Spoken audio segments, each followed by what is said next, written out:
雞蛋和黃瓜搭配在一起，出鍋比肉還香。做法簡單，一看就會。大家好，我是老王。洗淨的黃瓜去掉頭和尾，首先1分為2切開，然後再切成條。瓜瓤的水分大，切下来避免炒出來出湯。斜刀把黄瓜切成厚片，黄瓜水分足，熱量低，夏季多吃黃瓜，清爽解膩。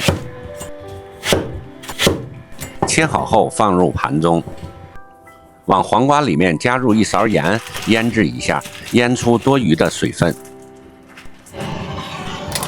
碗中打入3個雞蛋，雞蛋不需要打散，放在一旁備用。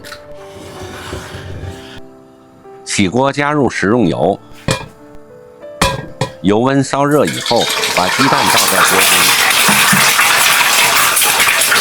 煎至基本定型，然後翻過來煎另外一面，把2面都煎至金黃，用鍋鏟簡單分割一下，方便下一步入味。出鍋備用。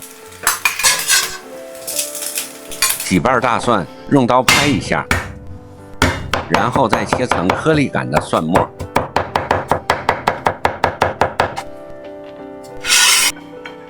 1小塊薑，切成薑末，放在盤中備用。洗淨的小米椒，切成小圈，不能吃辣的朋友可以不放。切好後放在盤中備用。簡單調個料汁，碗中加入小半勺的蠔油，加入生抽，小半勺的食鹽，加入適量的玉米澱粉，加入清水，充分攪拌均匀。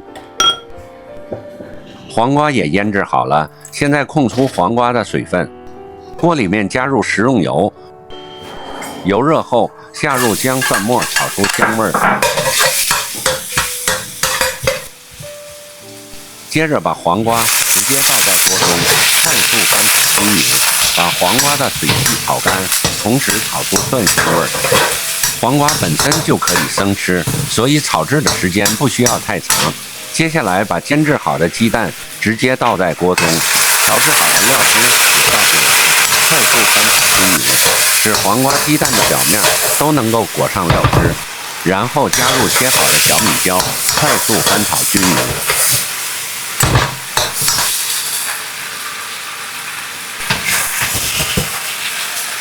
這道黃瓜炒雞蛋就做好了，黃瓜脆嫩清甜，雞蛋外酥裡嫩，吃起來特別的入味兒，整道菜鮮香味美不油膩。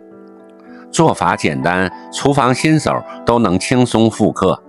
如果你喜歡這個視頻，別忘了訂閱、點讚、評論和分享，感謝您的支持。